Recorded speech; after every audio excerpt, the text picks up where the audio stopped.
Oke, perjalanan kita hari ini kita berada di pantai yang sangat eksotik, sebuah kawasan wisata yang berada di Desa Burangasi. Kebetulan tadi kita sudah melakukan perjalanan dengan menggunakan speedboat dari Desa Burangasi yang kebetulan itu dari dana desa juga. Hari ini kita akan mengeksplorasi, kita akan berbincang langsung dengan Pak Desa soal potensi wisata yang layak dikembangkan di Sulawesi Tenggara. Dan hari ini kita akan melihat betapa indahnya Sulawesi Tenggara sebetulnya ini, terutama di Kepulauan Buton ini.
Bagaimana Pak Desa ini awal dari bisa ditemukannya ini pantai Lakadao ini yang pasir putihnya sangat luar biasa, terus yang kemudian destinasi wisata tebing dan lautnya ini sangat luar biasa.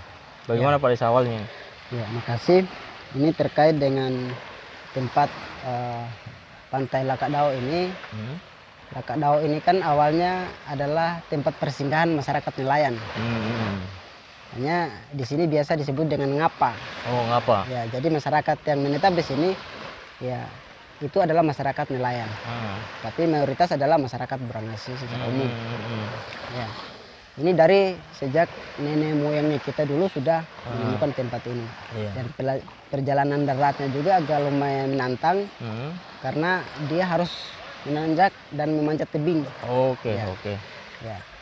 Kemudian di tahun-tahun 90-an masyarakatnya kita ini sudah bisa berkreasi dan bisa mereka menginap dan bangun tempat di atas batu ini. Batas batu ini ya? Ya, di atas batu ini. Nah, di tahun 2018 masyarakat sudah tidak ada lagi yang membangun, itu gubuk-gubuknya itu sudah hilang. Nah, ada inisiatif dari kita dan generasi muda untuk kita berbuat dengan swadaya. Jadi setiap minggu kita turun, pulang sholat Jumat kita turun di sini cari bahan baku untuk kita membangun. Jadi ada 9 orang, 7 orang, tergantung yang mau, karena ini kita swadaya. Swadaya. Mungkin sekitar 5 minggu, 6 minggu itu kita sudah selesai bikin. Nah, di tahun 2020 kita sudah rancang masukkan di APBDes melalui dana desa. Waktu itu kurang lebih anggaran yang kita porsikan 230 jutaan. Ya. Itu kita anggarkan melalui dana desa di 2020 kemarin. Nah, tetapi itu banyak tantangan yang kita hadapi, karena kondisinya tidak bisa kita tempuh dengan jalan darat, harus melalui laut. Jalur laut. Nah, dan itu banyak para pekerjanya kita itu tenggelam di wilayah perairan ketika menuju ke sini. Karena lumayan ekstrim juga ya. Ya, itu luar biasa tantangannya. Dan itu kejadiannya bukan satu kali. Ya, ketika kita mengantar bahan baku dari wilayah Gaya Baru ke sini, itu memang banyak tantangan. Nah, di tahun 2021 kemarin kita lanjutkan kurang lebih anggaran 60 jutaan ya, untuk penambahan fasilitas yang kurang. Nah, kayak gazebo. Gazebo. Sebenarnya di tahun 2022 kita juga ingin porsikan anggaran, karena masih banyak yang kurang, termasuk musala, warungnya, warung kopinya belum ada.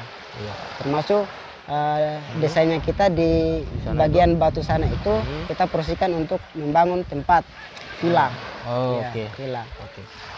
Nah, dan di tahun 2021 kemarin alhamdulillah sudah kita buatkan juga ini speedboat untuk transportasi laut untuk para pengunjung. Jadi, tapi kalau sampai sejauh ini Pak Desa, dari misalnya progres pembangunan dan inisiatif termasuk misalnya lokasi dari dana desa ini, masyarakat dan pengunjung ini sudah sampai sejauh mana misalnya progresnya ini, misalnya pengunjungnya, apakah misalnya sekitar Burangasi saja, bau-bau, atau misalnya ada dari luar? Untuk pengunjung itu dari tahun-tahun kemarin ketika selesai kita buat dengan swadaya itu pengunjungnya itu bahkan dari wilayah provinsi datang ke sini jalan-jalan, dari Bau-Bau, dari Pasar Wajo, kemudian bahkan ada dari turis dari mancanegara. Itu beberapa kali bermalam di sini. Bermalam ini kan di lokasi-lokasi villa-villa ini ya? Villa-villa ini.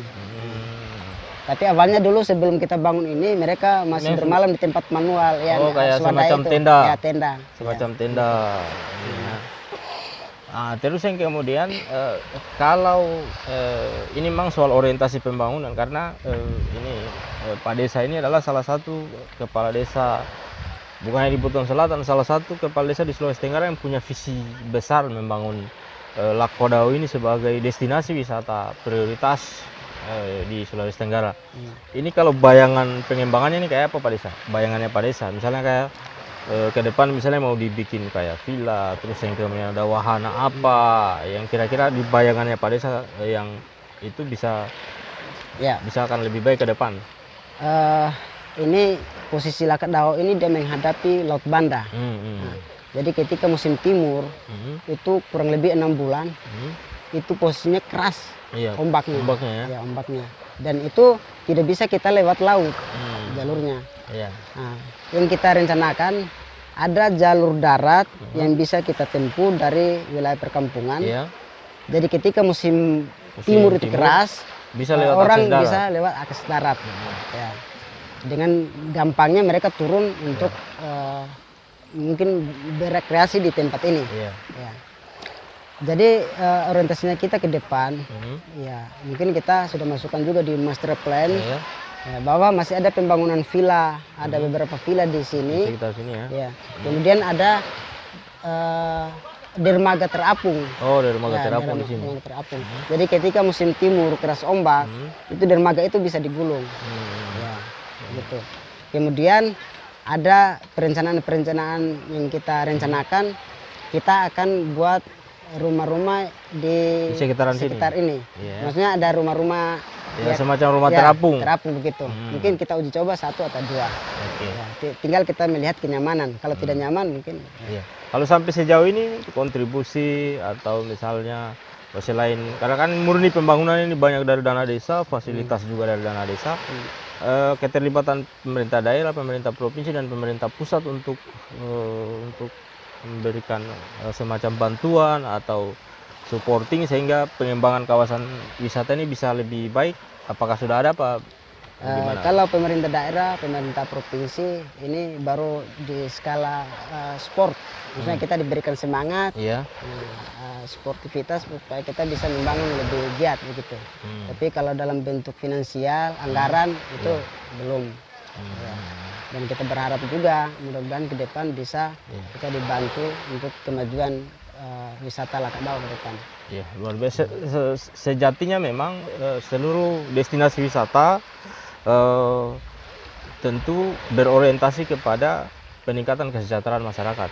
Harapannya juga ini Pak Desa, ketika misalnya destinasi wisata ini sudah mengalami pengembangan yang cukup signifikan, harapannya misalnya apa kesejahteraan masyarakat bisa terwujud atau apa, bagaimana Pak Desa?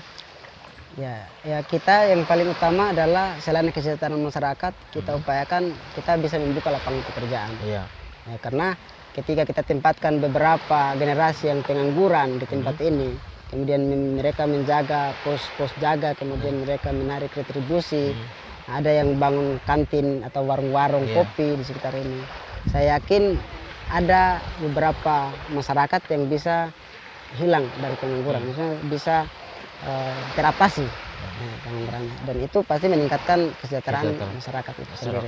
Oke, ini memang visi Pak Desa ini sangat luar biasa, mulai dari visi yang berbasis fisik, terus yang kemudian orientasi pengembangan wisata Lakadao ini juga sudah sangat terarah. Tentu kita berharap di masa-masa yang akan datang kontribusi dari seluruh stakeholder, masyarakat, terus yang pemerintah daerah, pemerintah provinsi, pemerintah pusat, termasuk kita semua di sini akan menjadikan Lakadao sebagai salah satu destinasi wisata yang luar biasa, bukan hanya di Buton Selatan, tetapi di Sulawesi Tenggara dan juga di Indonesia. Kira-kira begitu. Kita berharap seluruh destinasi wisata Lakadao yang indah ini bisa menjadi destinasi wisata prioritas di Sulawesi Tenggara dan Indonesia. Oke.